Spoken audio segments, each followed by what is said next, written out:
Very simple tool. Dig your big toe in the ground, dig your pinky toe in the ground, dig your heel in the ground, create an arch. What happens is it's kind of like, you ever seen like hamstring rehab where they like curl the towel with their toes? Yeah. It's kind of like that. But by doing that, it causes a weight shift back to the heels. It also causes a lateral, as you're ascending from the squat, it causes a lateral musculature activation of the leg. Therefore, the glutes are kicking on, stabilizing the knee. Now, creating a valgus knee angle is the worst thing you can do, as we know. So, and also, you were talking about like glute activation. It's something I highlighted in my research is maximal hamstring innervation doesn't even occur until post 90 degrees. Until you're post 90 degrees of the squat. So you can actually accidentally create quad dominance if you're not careful. Is just the point to surmise that. Yeah. And there's a long list of things that have to go with that. They have to possess the mobility to get that deep, and there's a long train of thought behind it. Mm-hmm. So something I caught there in what you said. You said after 90 degrees, so when you're coming up, you're saying? Going down in the descension, yeah. Okay. Because I got confused there for a second. So you would be quad dominant if you're on your toes and you come off your heels, you're saying? Well, you're going to be quad dominant if your weight is shifted forwards anyways, right? Because that's going to cause the quad to stabilize your body from going forward, So the idea here is, and this is arguable, that some people say do a posterior or anterior pelvic tilt before you go into the squat. Some say do it, some say don't. It's your own, philosophy of what you like to develop. But I do a small pelvic tilt before I go because, and this is just me. I don't always coach this, but I can feel my hamstrings.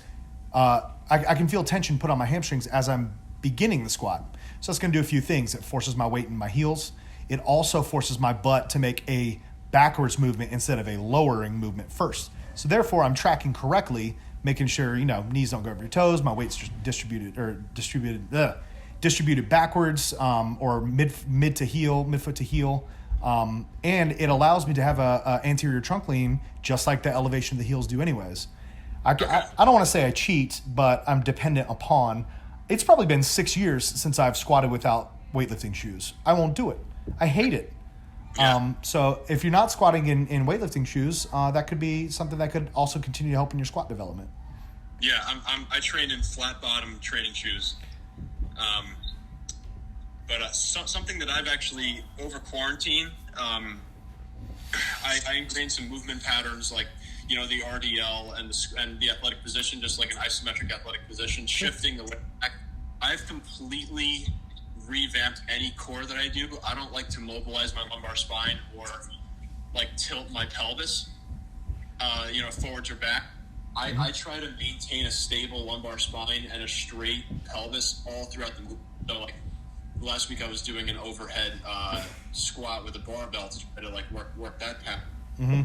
And at the very bottom I have like a major like butt wink. You know what I mean by that? Like how and one of the guys at the facility here, he's USAW certified. Mm-hmm. I know you are too. Mm-hmm.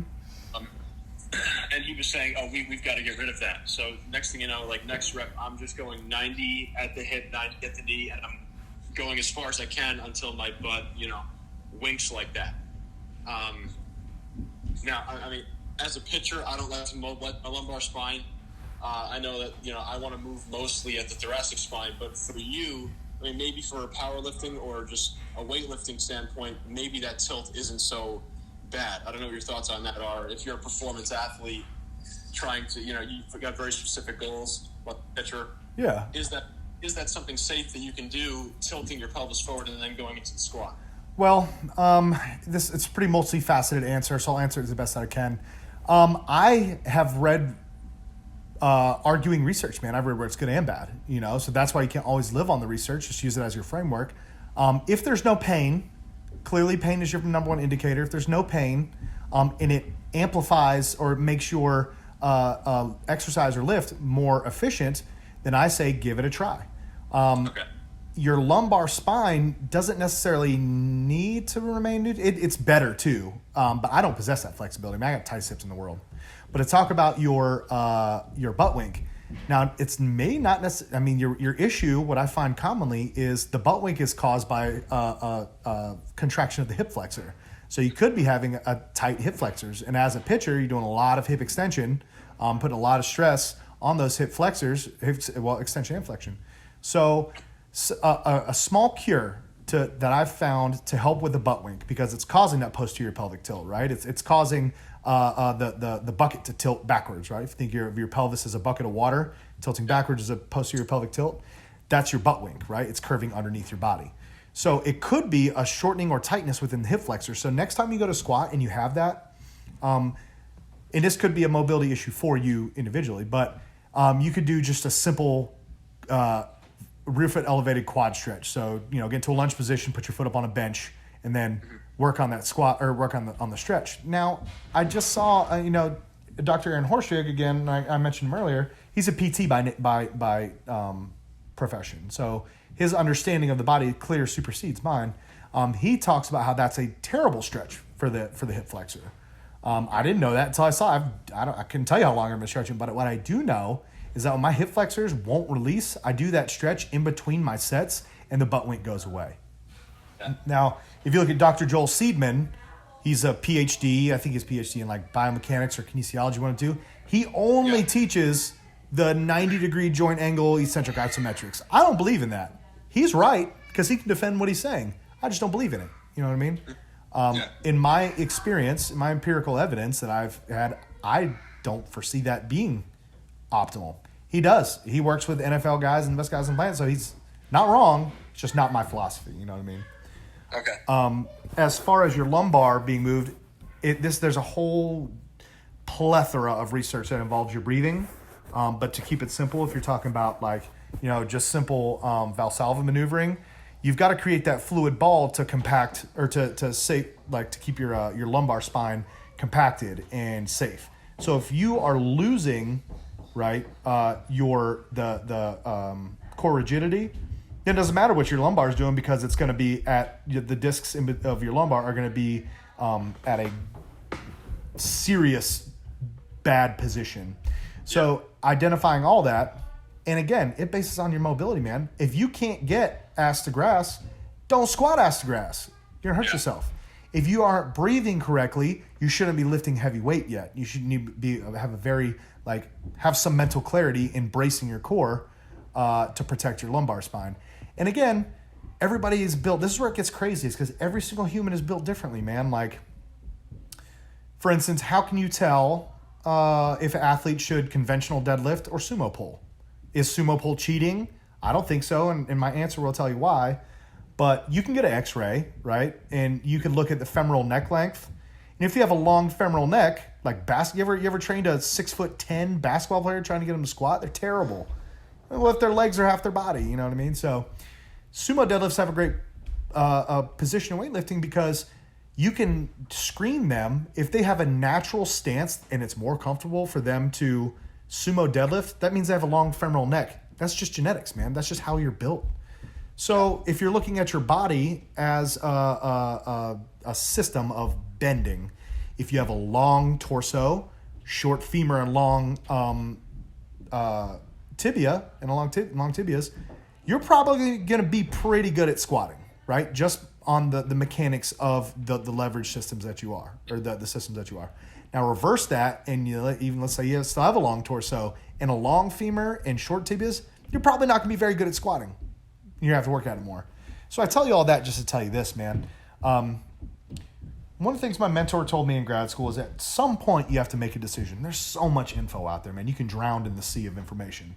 Find what works for you or your athletes. Find what makes them better or more athletic and go with it. It may deviate from what research says or what, Cal Dietz, who is one of my idols, says, but it works for that athlete. Not the masses, but it works for that athlete to get better. Because at the end of the day, the only thing that matters is not what you know, the letters after your name, or the school you went to, is are your athletes getting better? And that's all that matters.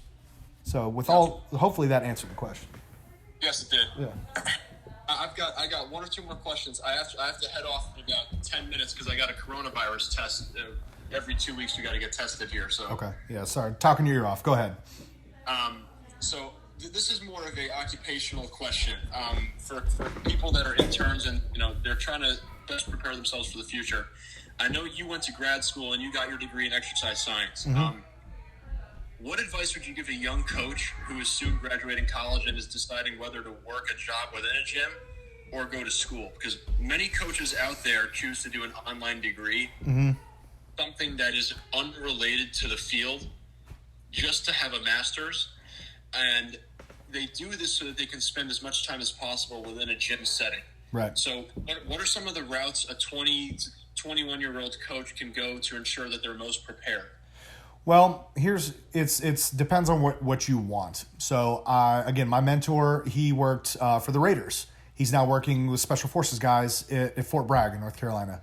He lives, eats, and breathes strength and conditioning. The guy loves it. That's his passion. So I tell you that to tell you this.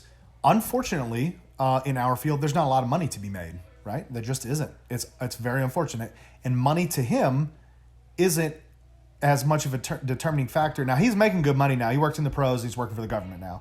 But my point is if your passion, you love it, and you don't mind not making six figures, which until you're in a head position. A lot of head positions don't even have that. If you can, it's a debt to income ratio. Like, you're not going to make a lot of money. So if you have to have a high passion to love strength and conditioning to go be a collegiate strength coach, especially as an assistant. So if that's the route you want to go for it. I'm not knocking it by all means. I'm just telling you real life situations here.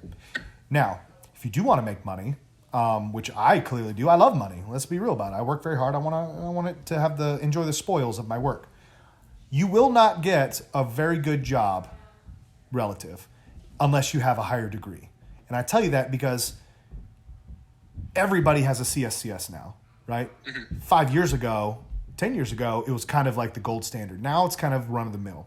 So if you go to school and you get your online degree and do whatever and get a CSCS, you'll get a job at Gold's Gym at any time. And if you want to build up a client portfolio, make a ton of money, you can. I know a guy that makes over $250K running his own gym for private clients. You know what I mean?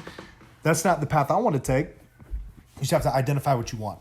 If you do want to make money, doing what you love to do, go get your master's degree. Remember I told you how understanding is what's going to make you be the better strength coach? Get your master's, get your understanding of the world of strength and conditioning, get lost in research and understand it and apply it. Then clearly have the letters after your name. If you can get a CSCCA, then you are my idol. That's the hardest certification to get in the country. And there's only like 250 of them. But CSCS, USAW, if you want to be, remember you're working, if you want to stay in the collegiate population, it's good to understand Olympic lifts. So I would say maybe CSCS, USAW, Masters, that puts you ahead of the crowd. You also have to be a people person, man. You have to be able to interview and do this other stuff. You shouldn't be, if I was telling myself at 20 years old, don't get complacent with getting the first job. Always remember that the job you have now is for the next job. Strive to be a head strength coach, run your own program, figure it out. So if you want to make money, here's the real trick is going to the private sector, right? I've got a wife. We want to start a family soon. I just bought a house. Those things are expensive, and grad school is too. So you have to forge yourself, unfortunately, into a financial nest to be able to do it. And I found that you can make more money in the private sector than you can in the collegiate realm, unless you become a head. But you can't get the job without the experience. Can't get the experience without the job. So pay your dues. I took my position with a master's, a CSCS, and a USAW. The position that I came from, I took that as an assistant strength coach, unpaid internship, and it got me the job. And from that, so 20-year-old me, strive for the best position you can get and back it up with knowledge and certifications. Whether the certification is great or not, you have to have them to get looked at. So if your passion is, if you're set and you don't have a bunch of debt and you want to, make 40, 50 grand or so as an assistant strength coach, that's fine. But I want more. I want it all, man. So I went to the private sector where the money is, so it's just how it is. All right. That's helpful. Yeah. Nobody told me this. I figured it out the hard way. My first job I took it was actually my first job as a performance coach. It was a little place in Wilmington, North Carolina. I got paid $12 an hour. But I had to take it to get the experience. My next job, my starting salary was $32,500. Do you know what I mean? It's hard to make a living and have a family and do all the things that you may want. That's what I wanted on only $32,000 a year. So money runs the world, unfortunately, and it's not a lot of money in our field. Yeah. All right, Coach Hill. I really, really appreciate the time here. It really means a lot to me that you're willing to help me learn and help me grow as a coach here. And I look forward to connecting with you again soon. And thank you to everybody else who's also listening to this. Yeah, absolutely. Can I mention my strength page? Absolutely, please. So, I've got a strength coach page, strength and conditioning page. It's called joepadula.sc. I'm just getting started here, so I'm sharing everything that I'm learning here at TCU and on my own. And I hope you find anything helpful. And I appreciate you listening to me and getting to know me a little bit. Yeah, no problem, man. Like I said, it's all about helping each other. The collab is huge because, complacency is the death of progression, and I'm far from knowing it all. And the only way you can learn more is from other people. So I'm all about the help, man. Please give me a call at any time if you need any programming help, any questions, man. That's what I'm here for, okay? I really appreciate that. Thanks again, Coach. Yeah, man. Have a good day. All right, you too. Bye. All right, man. Bye-bye.